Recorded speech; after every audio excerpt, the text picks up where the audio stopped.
You ask Tiger to solve. This deals with linear equations with one unknown. The final result is c equals 2 over 5.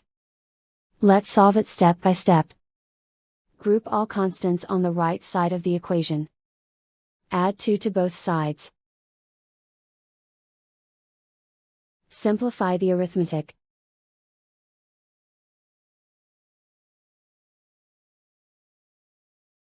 Isolate the c. Divide both sides by 20. Simplify the fraction. Find the greatest common factor of the numerator and denominator. Factor out and cancel the greatest common factor.